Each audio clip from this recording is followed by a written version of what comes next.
तो ईश्वरप्पा साहब ने ठीक कहा, बीजेपी को मुस्लिमों का वोट नहीं चाहिए।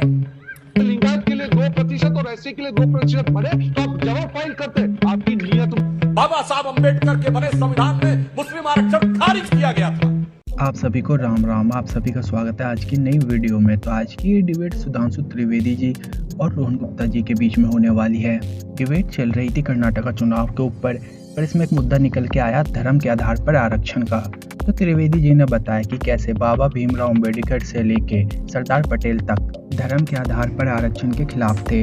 और त्रिवेदी जी ने यह भी बताया कि जय भीम का नारा लगाने वाले भीम को आरक्षण नहीं देते, पर जय भीम का नारा जरूर लगाते हैं। तो आप भी देखिए ये डिबेट। अगर आपको ये वीडियो अच्छी लगे तो वीडियो को लाइक करें और हमारे चैनल को सब्सक्राइब करें।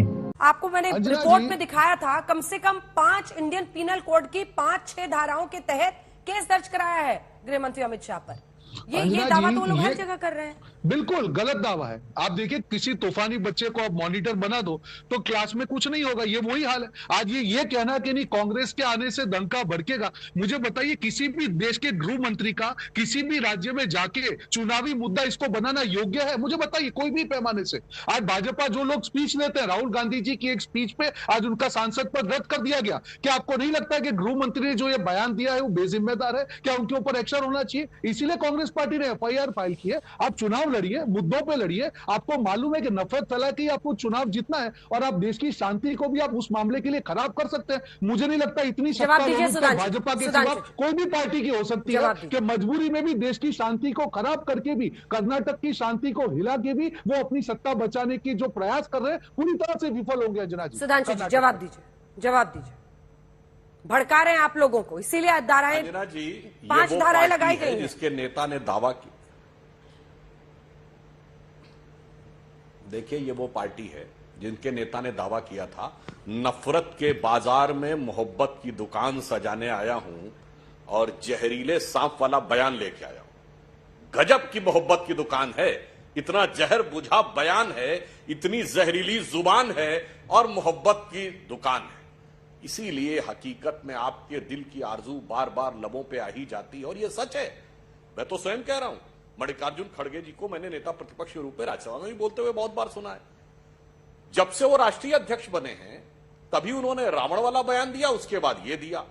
अब या तो उसके बाद उन्हें कोई निर्देश मिलता है ऐसा बयान देने का, अथवा आपकी कुर्सी की फितरत ही ऐसी है। जैसे कहा जाता था विक्रमादित्य के सिंहासन पे जो बैठेगा वो न्याय ही करेगा, तो कांग्रेस अध्यक्ष की कुर्सी कुछ ऐसी है जो बैठेगा वो जहरी उगलेगा, चाहे मौत का सौदागर हो और चाहे लेकर यहां वाला बयान हो। इसलिए हम आपसे कहना चाहते हैं, जो आपने कहा कि कर्नाटक के अंदर अगर ईमानदारी से आपके पास बोलने के लिए कुछ होता, आप गृह मंत्री जी की बात कर रहे हैं, हाँ। तो मैं आपको याद दिलाना चाहता हूं, अरे बाकी तो छोड़िए, आपने तो अपने नेता को दंगे में नहीं बचाया। आपके अनुसूचित जाति के नेता थे अखंड श्रीनिवास मूर्ति, उनके घर पे पीएफआई वालों ने अटैक किया, आपकी सरकार थी, क्या हुआ? पीछे हट गए छोड़ के। जैसे ही एक विशेष समुदाय दिख जाता है फिर क्या एससी, क्या एसटी, क्या ओबीसी, छोड़ो सब। अभी धर्मेंद्र प्रधान जी बोल तो रहे थे, अगर एक ही राज्य था कश्मीर, वहां एससी एसटी ओबीसी का आरक्षण नहीं, खत्म। जहां पर माइनॉरिटी का वर्चस्व आ गया, Jamia Millia Aligarh, SC ST OBC का आरक्षण खत्म। और यहां पे आप कहते हैं संख्या बताओ भाई। इसलिए हम आपसे कह रहे हैं जात पात में तोड़ के रखो और संख्या। मैं पूछना चाहता हूं, ये मंडल ईश्वरप्पा साहब ने ठीक ही कहा ना सर, कांग्रेस ने 43 साल तक तो नहीं लागू होने दिया। आ रही हूं सही साहब। तो ईश्वरप्पा साहब ने ठीक कहा, बीजेपी को मुस्लिमों का वोट नहीं चाहिए। इसीलिए आप लोग आते ही सबसे ज्यादा अगर हाईलाइट कर रहे हैं कुछ तो ये कि 4% मुस्लिम आरक्षण हम खत्म कर रहे हैं ताकि ध्रुवीकरण हो बाकियों का। मैं इस बात को हाईलाइट नहीं कर रहे हैं अंजना जी, हम बहुत पीड़ा के साथ कह रहे हैं। कॉन्स्टिट्यूएंट असेंबली की प्रोसीडिंग पढ़िए जाके, मैं सारे दर्शकों से कहता हूं। मुस्लिम आरक्षण का विषय आया था, एक एक व्यक्ति ने डिस्कशन किया था। बाबा साहब अम्बेडकर के बने संविधान में मुस्लिम आरक्षण खारिज किया गया था। सरदार पटेल ने क्या कटु शब्द बोले हैं मुस्लिम आरक्षण के लिए।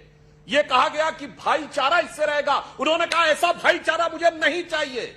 क्या मजाक उड़ाते हैं संविधान की आत्मा का, क्या मजाक उड़ाते हैं सरदार पटेल की भावनाओं का, क्या मजाक उड़ाते हैं बाबा साहब अम्बेडकर का। और एक नहीं आधा दर्जन बार देश के सर्वोच्च न्यायालय हाई कोर्ट इसको रिजेक्ट कर चुके हैं, आंध्रा हाई कोर्ट से लेकर तमाम हाई कोर्ट। मगर वो चाहिए, वो किस लिए चाहिए कि देश में आग लगानी है। और चलो आरक्षण तो अलग है, सिद्धारमैया की सरकार ने 1700 पीएफआई के लोगों पर से मुकदमे विड्रॉ किए थे और अब तो पीएफआई एक बैंड ऑर्गेनाइजेशन है। एसडीपीआई के इनके प्रदेश के अध्यक्ष अब्दुल माजिद का बयान है कि हमारे ऊपर दबाव है कांग्रेस से कि कैंडिडेट विड्रॉ कर लो। इनके एसडीपीआई के जनरल सेक्रेटरी बोल चुके 2018 में हमारा तो इनके साथ अलायंस था, फिर दंगे का क्या माहौल? ये तो पीएफआई वाले वही है ना। इन लोगों के साथ आपकी अंडरस्टैंडिंग थी, अंडरस्टैंडिंग है। आपने आतंकवाद के आरोपियों से केसेस या दंगे के आरोपियों से केसेस विड्रॉ किए थे। जब आपकी सरकार आएगी तो उन्हें नहीं लगेगा सैया हुए कोतवाल अब डर का है का, तो वो सब होगा ही। जो भी कहा है गृह मंत्री जी ने और जो हमने कहा, एक और आपके स्टार प्रचारक कितने मजेदार हैं। एक लाइन पूरी कर लूं अंजना जी, स्टार प्रचारक इनका कौन है? एक लाइन पूरी कर लूं अगर अनुमति। हाँ बोलिए बोलिए। ये कर्नाटक में कांग्रेस के स्टार प्रचारक इमरान प्रतापगढ़ी हैं, जो बाहुबली और दंगाइयों की प्रशंसा में कसीदे पढ़ चुके हैं, मुख्तार अंसारी से लेके अतीक अहमद से लेके शहाबुद्दीन तक।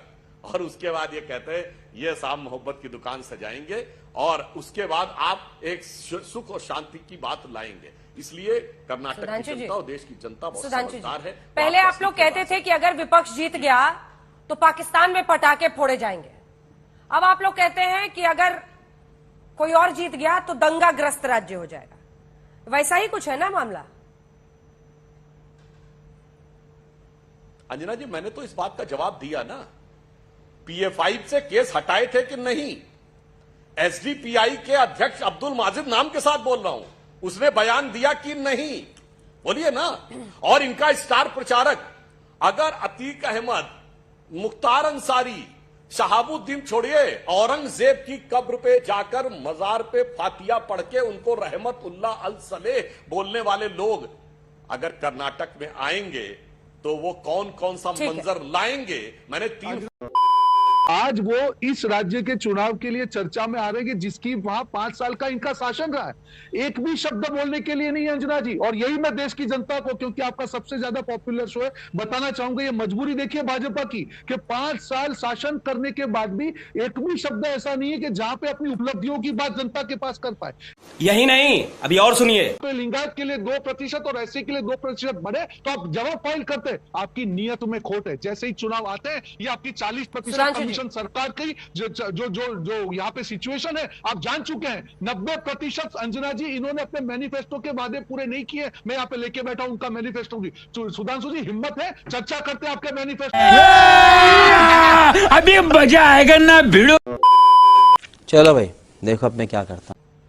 वैसे अंजना जी, ये थोड़ा हिम्मत सोच समझ के बोलना चाहिए रोहन गुप्ता जी। नहीं, बिल्कुल नहीं। आपने मैनिफेस्टो कहा तो मुझे याद आ गया 2012 यूपी चुनाव में कांग्रेस ने मैनिफेस्टो में कहा कि मुसलमानों को आरक्षण देंगे। और मैं दर्शकों से कहूंगा जाके चेक करिए। इतना ही नहीं, सिक्योरिटी फोर्सेज में आरक्षण की बात कही।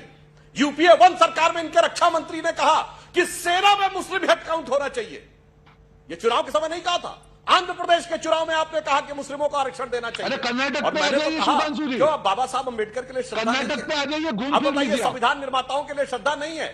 अब सरदार पटेल के आप आता हूं कर्नाटक में कब आएंगे? दे रहा हूं भाई। अगर कर्नाटक में आपको लगता कि हमने इतना आइए ना, खराब काम किया मैं बता रहा हूं वादे आपके हैं। सांप नहीं बोलना पड़ता मेरे भाई। 90% वादे दिखा रहा हूं मैं आपको। जहरीली जुबान की जरूरत नहीं पड़ती। मैं आपको चैलेंज के साथ कहूंगा 90% वादे पूरे नहीं किए आपने। मैं डिस्टर्ब नहीं कर रहा था, मुझे पता है अनकंफर्टेबल फैक्ट आ रहे हैं रोहन जी। बिल्कुल समस्या आती है। मैं आपको कहना चाह रहा हूं। नहीं, हमारे आने के बाद कर्नाटक में प्रतिपक्ष आए। हमारे आने के बाद जानते हैं कर्नाटक में क्या हुआ? पहले सिर्फ 2 एयरपोर्ट थे, बेंगलोर और मैंगलोर, अब 7 एयरपोर्ट थे। हमारे आने के बाद जानते हैं क्या हुआ? चाइना से फैक्ट्री शिफ्ट होके आई। आईफोन 14 25% भारत में बने कर्नाटक में।